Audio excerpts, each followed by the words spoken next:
warahmatullahi wabarakatuh. Halo Sobat Kemis, kembali lagi di Chemcast, Chemistry Podcast, episode 2 yang berjudul Mengulik Lebih Jauh tentang PKM, dari kampus menuju PIMNAS. Nah, langsung saja di samping saya sudah ada kakak yang sangat cantik jelita dan tentunya berprestasi, Kak Askia Humaira Panjaitan, yang akan membersamai dan sharing-sharing berbagi cerita untuk episode kali ini. Oke, Kak Askia, boleh dong dikenalkan lebih lanjut di diri kakak ke teman-teman Kemis. Oke, Assalamualaikum, halo semuanya. Perkenalkan, nama saya Askia Humaira Panjaitan. Saya dari Prodi Pendidikan Kimia 2022. Kebetulan saya juga merupakan Kabid Dana DHMJ Kimia periode 2024-2025. Ya, halo, salam kenal Kak. Ya, sesuai judul podcast kali ini ya Sobat Kemis, yaitu mengulik lebih jauh tentang PKM. Jadi, Sobat Kemis ini harus tahu dong, Kak Askia ini pernah lolos PIMNAS loh. Iya Kak? Wah, betul. Iya, jadi Kak, mana tahu teman-teman Sobat Kemis ini belum tahu apa itu PKM, apa itu PIMNAS. Boleh dong Kakak jelasin apa itu PKM dan PIMNAS? Oke, jadi PKM itu merupakan program yang dibuat oleh Direktorat Jenderal Pendidikan Tinggi atau yang sering juga kita sebut dengan Dikjendikti. Nah, di mana program PKM ini atau program kreativitas mahasiswa adalah program di mana kita bisa membuat inovasi, juga melatih dalam bertim gitu ya. Dan juga PKM ini nantinya jika kita akan terus berlanjut gitu ya, akan sampai di tahap PIMNAS. PIMNAS ini merupakan pekan ilmiah mahasiswa nasional. Di sana nanti kita bertemu banyak sekali tim PKM dari berbagai macam bidang yang pastinya kita akan bertemu ya dari berbagai kampus yang terkenal gitu ya di seluruh Indonesia. Oh, berarti itu urutannya PKM dulu baru PIMNAS gitu ya Kak? Ya Kak Askia tadi kan udah menjelaskan tuh tentang PKM menuju PIMNASnya gitu Kak. Yang saya tangkap di sini kita butuh ide. Jadi gimana sih Kak cara Kakak untuk memunculkan ide untuk lolos PIMNAS itu? Mungkin Sobat Kemis bertanya-tanya juga Kak. Gitu. Boleh dong di-share. Jadi pastinya untuk kita mengajukan proposal tuh ya dalam pembuatan PKM kita yang butuh namanya ide. Jadi ide ini bisa datang sebenarnya dari mana aja gitu. Kita bisa lihat saat ini apa kira-kira yang dibutuhkan gitu. Apa kira-kira yang menjadi permasalahan gitu. Baik itu dalam bidang sains, baik itu dalam kewirausahaan maupun dalam masyarakat dan bidang-bidang lainnya. Nah, dari permasalahan itu bisa tuh Kak kita angkat jadi suatu judul PKM yang nantinya bisa kita kembangkan gitu. Kita riset dan kita jadikan produk, kita jadikan PKM lah nantinya. Itulah yang menjadi permulaan awal gitu dalam memunculkan ide. Dari hal-hal kecil aja misalnya di sekitar kita apa gitu kayak permasalahan misalnya ikan ini seperti ini misalnya. Kita bisa jadikan bahan baku untuk pakan gitu dan lain-lainnya seperti itu sih. Oh, berarti itu kita nggak perlu yang, harus ide apa ya gitu ya. Ya kita tinggal lihat masalah aja gitu ya Kak. Nah Sobat Kemis, dari masalah ternyata semuanya. Nanti Kak, setelah kita nentuin judul tadi yang kita dapat dari masalah di sekitar, itu kalau misalkan kita udah jadi judulnya itu gimana cara kita nentuin dia masuk ke bidang mana? Soalnya tadi Kakak sebut ada banyak bidang-bidangnya gitu Kak. Oke, jadi setelah kita udah punya ide nih ya Kak, misalnya kita mau buat pakan gitu, pakan kepiting. Nah, pastinya kan kalau pakan ini nanti akan menghasilkan produk. Nah, biasanya yang nantinya ada output produk, yang nanti akan dijualkan, dipasarkan itu berarti ke kewirausahaan.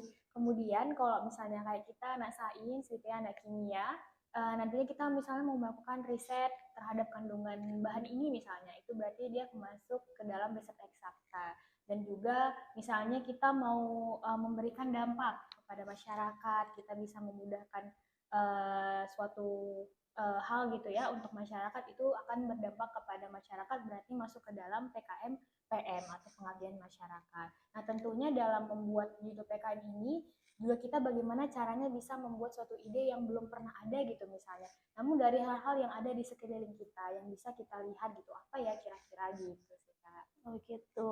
Nah Sobat Kemis, jadi banyak itu bidang-bidangnya dan kita harus pandai memilah dia masuk ke bidang mana judul yang kita punya. Sebagai pemula gitu, pasti kita kan stres untuk caranya gimana.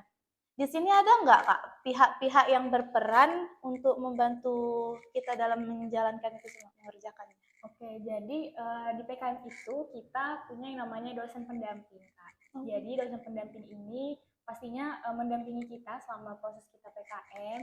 Nanti saat kita penyelesaian laporan, kita masuk ke tahap pendanaan, itu pasti dosen sangat berperan sekali gitu mengarahkan kita sudah sejauh mana perkembangan kita dalam pengerjaan laporan, baik itu kemajuan maupun keuangan kita. Kemudian pastinya dosen ini juga memotivasi kita gitu ya. Ada kalanya kan kita mungkin jenuh gitu ya Kak, lelah karena proses yang cukup panjang. Pastinya dosen pendamping ini akan ayo tetap semangat gitu ya, jangan Yang lengah mendorong gitu. kita tetap Iya, maju gitu mendorong ya. kita tetap maju dalam menyelesaikan program PKN ini Kak. Oke, ya. Jadi Sobat Kemis, selain dari diri kita sendiri dan tim ya Kak, selain diri kita sendiri dan tim, ternyata ada juga kok dosen atau pihak-pihak lain yang membantu untuk kita lolos PIMNAS. Kemis, panjang ternyata perjalanan dari PKM menuju PIMNAS itu, dan Kak Askia sudah merasakannya. Jadi Kak Askia boleh dong dibagi tips dan triknya biar Sobat Kemis atau saya gitu bisa lolos PIMNAS dari PKM. Oke, pastinya dari PKM ke PIMNAS itu merupakan proses yang cukup panjang ya Kak. Dari kita proses pengajuan proposal, terus masuk ke tahap pendanaan, kemudian ada PKP 2 untuk menilai sejauh mana ini kita saat tahap pendanaan, kemudian setelah PKP 2 barulah kita masuk ke tahap PIMNAS. Pastinya untuk mempersiapkan PIMNAS ini banyak sekali ya hal yang kita perlukan gitu ya. Apalagi yang paling penting ya, karena kita nanti akan presentasi nih terkait dengan produk PKM kita, yang paling penting adalah latihan presentasi gitu.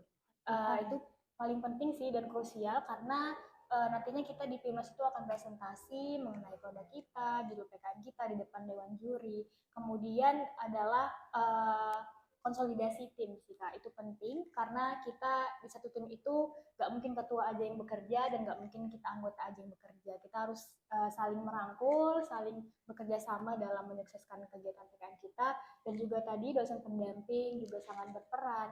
Kemudian saya sempat dapat tips ini Kak dari ketua tim saya Kak Ulfa Khairia dari Fakultas Teknik, adalah saat kita latihan presentasi itu kalau bisa latihan sendiri gitu, misalnya di depan kaca sambil dihafal-hafal, sambil diingat-ingat apa yang nanti akan kita sampaikan saat presentasi.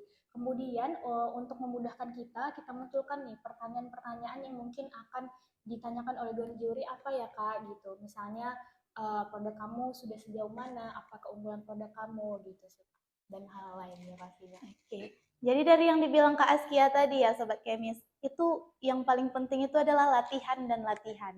Ya, jadi Kak Askia, setelah kakak berpartisipasi dari PKM menuju PIMNAS, itu kira-kira apa sih dampak atau pengaruh yang akan dirasakan oleh mahasiswa, terkhususnya oleh kakak?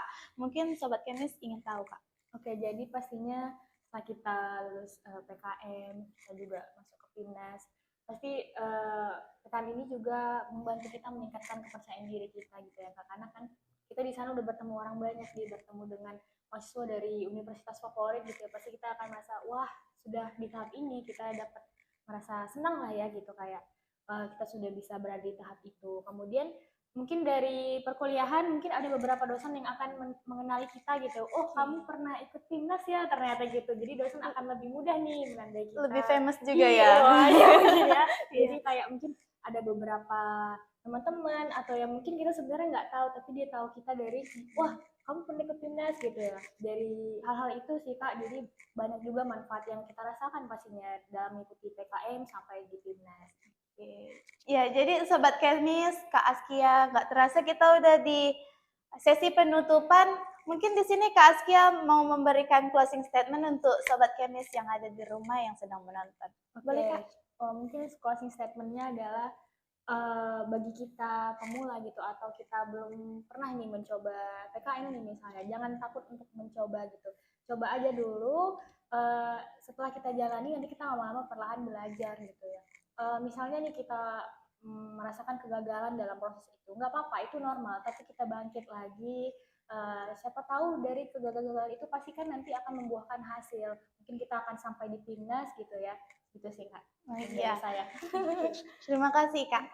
Jadi Sobat Kemis bisa disimpulkan ya kalau kita itu jangan pernah takut mencoba. Terus dari apa yang kita buat itu kita harus tetap latihan dan kalau kita gagal, kita jatuh, kita harus bangkit lagi gitu ya Kak ya. Betul, Oke. Kak. Ya, jadi terima kasih ke Kak Askia yang sudah mau meluangkan waktunya berbagi ke Sobat Kemis untuk sharing atau berbagi cerita di Chemistry Podcast. Ya. Ya, sebuah kehormatan juga ya bagi saya Kak bisa hadir di Campus kali ini. Ya.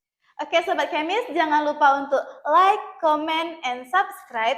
Sampai jumpa di episode 3. Dadah!